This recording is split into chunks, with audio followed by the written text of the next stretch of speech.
வணக்கம் நண்பர்களே. பல தோல்விகளுக்கு மத்தியில் 2024 ஒரு முதல் முயற்சியாக ஒரு படையெடுப்பு ஆரம்பிச்சிருக்கோம். தட் இஸ் ஸ்டேட் பேங்கோட பிலிம்ஸ் எக்ஸாம் எழுதுறதுக்கு 5, 6, 11 ஆகிய தேதிகளில் நம்ம தயாராகிக்கிட்டு இருக்கோம். அப்போ நாளைக்கு நமக்கு எக்ஸாம் இருக்குது. 5ஆம் தேதி ஆகிய நாளைக்கு வந்து ஃபஸ்ட் லேட்லேருந்து எக்ஸாம் ஸ்டார்ட் ஆகுது. ஸ்டேட் பேங்க் எல்லாருக்குமே தெரியும். ஸ்டேட் பேங்க்னா ஒரு பிராண்டிங் அப்படின்னு சொல்லிட்டு ஸோ இந்த எக்ஸாம் எழுத போது எல்லாருக்கும் வந்து பயங்கர ஆர்வமாக இருக்காங்க. ஸோ 1ஆம் தேதி சில சோகமான விஷயங்கள் நடந்திருக்கலாம். மெயின்ஸ் எழுதுனா கிடைக்கல, பிஓ இன்டர்வியூ இருந்தால் கிடைக்கல. ஸோ அந்த மாதிரியான ஒரு சோகங்களுக்கு மத்தியில் எல்லாத்தையும் கலைந்து எழுதக்கூடிய 2024ஆம் ஆண்டின் முதல் தேர்வு 2024 வந்து கண்டிப்பாக உங்களுக்கு வேலை கிடைக்கும் வந்து ஒரு நம்பிக்கையில் எக்ஸாமுக்கு போகிறீங்க. கண்டிப்பாக நீங்கள் இந்த எக்ஸாம் பாஸ் பண்ணுங்கள், எந்த மாற்றமும் கிடையாது. எல்லோரும் கான்ஃபிடண்ட்டாக எக்ஸாமுக்கு போங்க.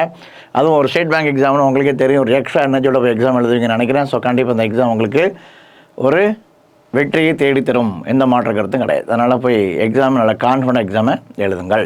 இப்போ நம்மளே வந்து ஒரு ஆன்லைனில் ஒரு 72 எக்ஸாம்ஸ் வச்சுருக்கோம். ஆஃப்லைனில் வந்து ஃப்ளட்டால் ஒரு வாரம் பாதிக்கப்பட்டாலும் அதை தொடர்ந்து திருப்பி நம்ம ஆஃப்லைன்லேயே வந்து டெஸ்ட் நிறைய வச்சுட்ருக்கோம். ஸோ நமக்கு வந்து ஒரு கிளியரான ஒரு எக்ஸ்பீரியன்ஸ், கிளியரான ஒரு ஐடியா கிடச்சிருக்கும். எக்ஸாம் பற்றி ஒரு கிளியரான ஒரு அனலைஸ் கிடச்சிருக்கும், எக்ஸாம் எப்படி இருக்கும் அப்படின்னு சொல்லிட்டு. ஸோ இந்த எக்ஸாமை பொறுத்தளவில் நமக்கே தெரியும், இந்த ஸ்டேட் பேங்க் எக்ஸாமை பொறுத்தளவில் முக்கியமான விஷயம் என்ன அப்படின்னு பார்த்தீங்கன்னா, எல்லோரும் இந்த எக்ஸாமை நம்பி போய் எழுதுறதுக்கான முக்கியமான முதல் விஷயம் என்ன அப்படின்னு பார்த்தீங்கன்னா, செக்ஷன் கட் ஆஃப் கிடையாது. செக்ஷன் கட் ஆஃப் இல்லை. ஸோ நமக்கு வந்து பார்த்திங்கன்னா மேக்ஸு, ரீசனிங், இங்கிலீஷ் எல்லாமே சேர்த்து ஓவராலாக ஒரே ஒரு கட் ஆஃப் தான். Maths, reasoning, quants, English, reasoning எல்லாம் சேர்த்து ஓவராலாக ஒரே ஒரு கட் ஆஃப் தான் இருக்க போகுது. அதனால் நம்ம வந்து இந்த எக்ஸாமை பயப்படாமல் தைரியமாக போய் எழுதுவோம்.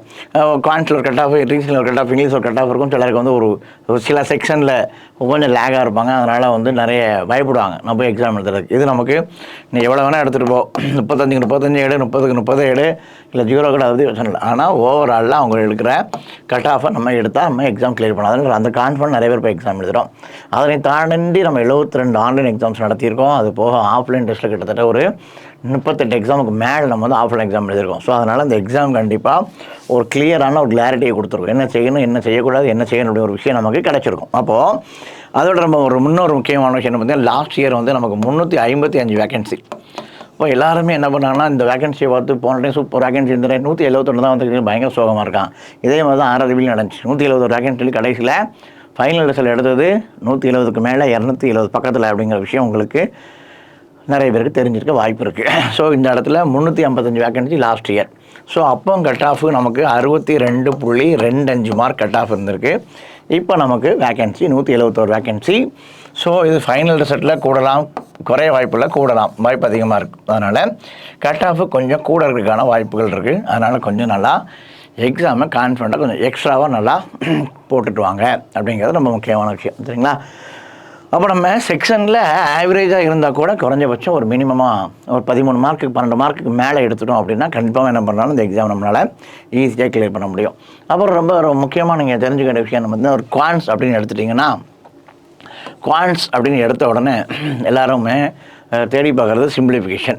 அப்போ வந்து இந்த எக்ஸாமை பொறுத்தவரை கண்டிப்பாக வந்து ஒரு சிம்பிளிஃபிகேஷன் ஒரு 10 மார்க்கு கேட்கறதுக்கான வாய்ப்புகள் இருந்தால் கூட குவாலிஃபிகேஷன் இருக்குமா இல்லையான்னு தெரியாது. இது பிஓ சிலபஸை பேஸில் அடிக்கடி எக்ஸாம் கேட்குறதுனால ஸோ இதில் இருக்குது, சான்ஸ் இருக்கும். அப்படிங்கிற பட்சத்தில் ஒரு 5 இருக்குது அப்படின்னா அடுத்த ஒரு நம்பர் சீரியஸ் நமக்கு எப்போவுமே ஒரு 5 மதிப்பெண்களோடு இருக்கும். அப்போ டிஐ அப்படின்னு சொல்லும்போது இது 5 மதிப்பெண்கள்லேருந்து 10 மதிப்பெண், 5 கேஸ்லெட், 5 கேஸ்லெட், 5 டிஏ கேட்க வாய்ப்பு இருக்குது. அப்போ இந்த இடத்துல இது இல்லாத பட்சத்தில் நமக்கு அரித்மெட்டிக் 5லேருந்து 10 மார்க் கேட்க வாய்ப்பு இருக்குது. அப்போ நம்ம 7-8 மார்க் வந்து அரித்மெட்டிக் பேஸில் இருக்கும். அப்போ நமக்கு இவ்வளோ தான் நமக்கு வந்து இந்த பிலிம்ஸ் எக்ஸாம். அப்போ நம்ம வந்து கான்ஃபிடண்ட்டாக வேகமாக போடணும், அதான் முக்கியமே தவிர நம்ம இது தான் போடணும் முடிவு பண்ணிட்டீங்கன்னா இதே போட ஆரம்பிச்சிடுங்க. நம்ம அரித்மெட்டிக் எப்படின்னா நம்ம ஒரு 4-5 கொஷின் போட போகிறோம் அப்படின்னா எனக்கு ரேஷியோ தெரியும், அதை போடலாம். ப்ராஃபிட் லாஸ் நம்ம எந்த டாபிக் ஸ்ட்ராங்காக இருக்குமோ அந்த கொஷினை மட்டும் எடுத்துகிட்டு மீதி எல்லாத்தையும் போட்டோம்னா கன்ஃபார்மாக ஒரு டீசெண்டான ஒரு அப்ரோச் இருக்கும்.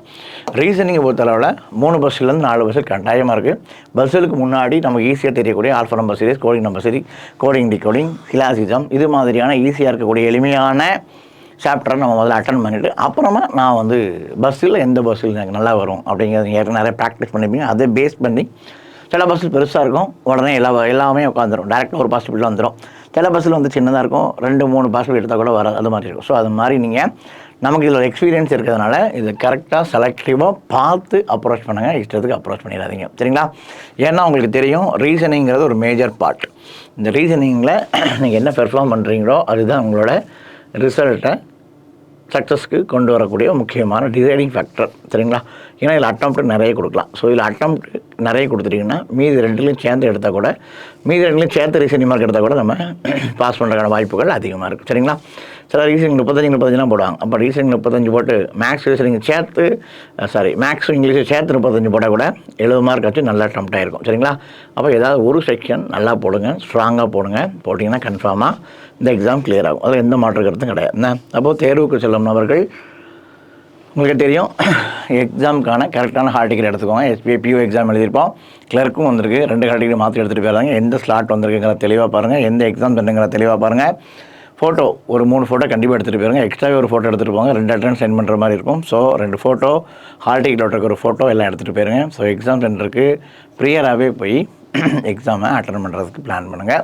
ஸோ எக்ஸாம் ஒரு மணி நேரம் தான், உள்ளவே உட்காந்த மாதிரி இருக்கும், எக்ஸாம் முடிஞ்சிடும். ஸோ கொஞ்சம் கான்ஃபிடண்ட்டாக இந்த எக்ஸாமை நீங்கள் போட்டிங்கன்னா தான் இந்த தேர்வு நம்ம வெற்றி பெறுவது ஒரு எளிதான தேர்வு. ஏன்னா இந்த செக்ஷன் கட் ஆஃப் இல்லாததுனால டக்குன்னு ரிசல்ட் மார்ச்லேயே ரிசல்ட் வந்துடும். அப்புறம் நம்ம வந்து மெயின்ஸ் எக்ஸாம் ஜனவரி எண்டில் பிப்ரவரி ஃபர்ஸ்ட் வீக்கில் போட்டோம் அப்படின்னா நமக்கு மார்ச்சுக்குள்ளே ரிசல்ட் இருக்கான வாய்ப்புகள் அதிகமாக இருக்கும். ஸோ 2 மாதங்களில் வேலைக்கு செய்வதற்கான வாய்ப்புகள் அதிகமாக இருக்கிறதுனால இந்த எக்ஸாமை நல்லா ஃபோக்கஸ் பண்ணுங்கள். ஸோ எக்ஸாமை விட்டுறாதீங்க, வெறித்தனமாக ப்ரிப்பரேஷன் ஸ்டார்ட் பண்ணுங்கள். 5, 6 தேதிகளில் எக்ஸாம்ஸ் இருக்குது. ஸோ நல்லா எக்ஸாம் எழுதுவோம், அதில் எந்த மாற்று கருத்துமே கிடையாது. ஸோ அதனைத் தொடர்ந்து நமக்கு வந்து இங்கிலீஷ் அப்படின்னு சொல்லும்போது உங்களுக்கே தெரியும் ஒரு காம்ப்ரிஹென்ஷன் கட்டாயமாக இருக்கிறது, அதில் எந்த மாற்று கருத்துமே கிடையாது. அது போக க்ளோசஸ், ரீஅரேஞ்ச், மிஸ்பெல்ட் இந்த மாதிரி வந்து ஈஸியாக தான் கொஷின் பேப்பர் அப்ரோச்சபிளாக தான் இருக்கும். அதனால் நீங்கள் கொஷின் பேப்பரை பார்த்து பயப்படாதீங்க. இப்போ லாஸ்ட் இயர் கட் ஆஃப் பார்த்து நம்ம வந்து ஒரு 65 போட்டால் போதுமா, 70 போட்டால் போதுமா ப்ரெடிக்ட் பண்ணாதீங்க. கொஷின் பேப்பர் ஈஸியாக தான் இருக்கும், நல்லா ஏற்றி போட்டுருங்க. அதுதான் ரொம்ப முக்கியமான விஷயம். சரிங்களா? ஸோ நீங்கள் நல்லா ஏற்றி போட்டிங்கன்னா கன்ஃபார்மாக நமக்கு வேலை இருக்குது, எந்த மாற்று கருத்தும் கிடையாது. ஸோ எக்ஸாமு கான்ஃபிடண்ட்டாக இப்போ எக்ஸாம் எழுதுங்க. எல்லாருமே அந்த ஃபெயிலியரை மைண்டில் வச்சுட்டு இப்போ எக்ஸாம் எழுதாதீங்க. இந்த எக்ஸாம் விட்டால் அடுத்த ஒரு பேங்க் எக்ஸாம் எதுவுமே இல்லையே அப்படிங்கிற ஒரு எண்ணங்களில் இதை விட்டு நம்ம வாழ்க்கையை போயிடணும் அந்த மாதிரி எண்ணத்தில் போகாமல் இந்த வெற்றி நமக்கு இருக்குது அப்படிங்கிற ஒரு முழு மனத்துடன் போய் இந்த எக்ஸாமை அப்ரோச் பண்ணுங்கள். ஸோ கொஞ்சம் கூட ஒரு நெகட்டிவிட்டியை உள்ளே கொண்டு வந்துடாதீங்க. எக்ஸாம் முடிச்சுட்டு ஜாலியாக ஒரு 2 நாள் இருங்க. அதுக்கப்புறம் நம்ம 8ஆம் தேதி வருகிற திங்கட்கிழமை காலை 6:15 மணிக்கு வழக்கம் போல் இயங்கி கொண்டிருந்த மெயின்ஸ் பேட்சை நம்ம திருப்பி ஸ்டார்ட் பண்ணுறோம். ஸோ ஃப்ளட்டுக்கு பிறகு நம்ம வந்து கொஞ்சம் மெயின்ஸில் நம்ம ஃபோக்கஸ் பண்ணலை. ஸோ ஏன்னா எல்லாருமே வந்து ஃபிலிம்ஸு ஃபோக்கஸ் பண்ணுவோம் எக்ஸாம் பக்கத்தில் இருக்கிறனால அப்படின்னு சொன்னதால நம்ம மெயின்ஸை ஃபோக்கஸ் பண்ணலை. ஸோ 8ஆம் தேதி திங்கட்கிழமை காலை 6:15 மணிக்கு திருப்பி நம்ம மெயின்ஸ் கிளாஸஸ் ஸ்டார்ட் பண்ணுறோம், நியூ பில்டிங் ஃபஸ்ட் ஃப்ளோரில். சரிங்களா? ஸோ அங்கேயும் நமக்கான வகுப்புகள் ஆஃப்லைனை நம்ம உடனே ஸ்டார்ட் பண்ணலாம். ஸோ எக்ஸாம் வர்றதுக்கு இப்போ வந்து ஸ்டார்ட் பண்ணால் கிட்டத்தட்ட 25 நாள்லேருந்து 30 நாளுக்கு டைம் இருக்கிறதுனால கண்டிப்பாக 30 நாளுக்குள்ளே இந்த மெயின்ஸ் எக்ஸாம் தேர்வுக்கு முழு மனதாக முழு உறுதியோடு முழு மன உறுதியோடு இந்த எக்ஸாம் வந்து நம்மளால் எழுத முடியும். ஸோ எக்ஸாம் முடிச்சுட்டு ரிலாக்ஸ் ஆகிட்டு திருப்பி again start with our mains exam. 11ஆம் தேதி எக்ஸாம் இருக்கிறவங்களுக்கு தொடர்ந்து நம்மளோட பிலிம்ஸ் சர்ச் பேட்ச் இயங்கி கொண்டே இருக்கும். அது முடிஞ்சால் நாங்கள் என்ஐசியில் ஏஓ பிலிம்ஸ் எக்ஸாம் ஸ்டார்ட் பண்ண போகிறோம். ஸோ தொடர்ந்து பிலிம்ஸ் பேட்ச் இயங்கி கொண்டே இருக்கும். அதற்கு மத்தியில் நம்ம வந்து திங்கட்கிழமை ஸ்டேட் பேங்க்கான மெயின்ஸ் கிளாஸ் ஸ்டார்ட் பண்ணுறோம். As well as agriculture field officer, IT officer, marketing ஆஃபீஸருக்கான மெயின்ஸ் எக்ஸாம் தேர்வுகளும் திங்கள் முதல் நடைபெற இருக்கின்றன. ஸோ 8ஆம் தேதி திங்கட்கிழமை அதுவும் நம்ம ஸ்டார்ட் பண்ணோம். ஸோ எக்ஸாம் இந்த வருஷத்துக்குள்ளே எழுதக்கூடிய முதல் தேர்வு, 2024 எழுதக்கூடிய முதல் தேர்வு. ஸோ எக்ஸாமை கான்ஃபிடண்ட்டாக போய் பண்ணுங்கள். இந்த 2024 இயர் நமக்கு தான் அப்படின்னு போய் பண்ணுங்கள். கண்டிப்பாக அந்த எக்ஸாமை கிளியர் பண்ண முடியும். எங்கேயுமே லேக் ஆகிடாதீங்க, ஒரு இடத்துல உட்காந்துடாதீங்க. உங்களுக்கே தெரியும் உட்கார மாதிரி ஃபீல் ஆச்சுன்னா டக்குன்னு ஸ்கிப் பண்ணுங்க, விட்டுட்டு போக மனம் வராது. ஸ்கிப் பண்ணிங்கன்னா அடுத்தடுத்த கொஷின் போடும்போது இந்த கொஷினுக்கான ஆன்சரும் கிடைக்கும். அதனால் நீங்கள் தைரியமாக ஸ்கிப் பண்ணி பழகுங்க. ஸ்கிப் பண்ணி பழகினா தான் நம்ம ஈஸியாக மட்டும் புறக்கி எடுத்து போட முடியும். கண்டிப்பாக 65 to 70% கொஷின் ஈஸியாக இருக்கும். அதை மட்டும் அப்ரோச் பண்ணாலே கண்டிப்பாக சக்ஸஸ் இருக்குது. அப்போ இந்த ஈஸி கொஷின் வித் 100% அக்யூரஸியில் போட்டிங்கன்னா கன்ஃபார்மாக இந்த ஃபிலிம்ஸ் கிளியர் பண்ணலாம். ஸோ 2 விஷயம் தான். ஒன்று, ஈஸியான கொஷினை மட்டும் சூஸ் பண்ணுங்கள். கொஷின் செலெக்ஷன் ரொம்ப முக்கியம். கொஷின் செலெக்ஷனை தெளிவாக செலக்ட் பண்ணுங்கள். அந்த செலக்ட் பண்ணுற கொஷின் ஈஸியான கொஷினை மட்டும் செலக்ட் பண்ணுங்கள். 3ஆவதாக அக்யூரேட்டாக போடுங்க. கன்ஃபார்ம் அந்த எக்ஸாம் நமக்கு தான். ஆனால் ஸோ இந்த 2024 முதல் பிரிலிம்ஸ் எக்ஸாமை நீங்கள் பாஸ் பண்ணுவீங்கன்னு நான் நம்புகிறேன். ஏன்னா அவ்வளோ ப்ராக்டிஸ் பண்ணியிருக்கோம், அவ்வளோ எஃபர்ட் போட்டிருக்கோம். கண்டிப்பாக வெற்றி பெறுவீர்கள். Wish you all the best. மீண்டும் சந்திப்போம். நன்றி.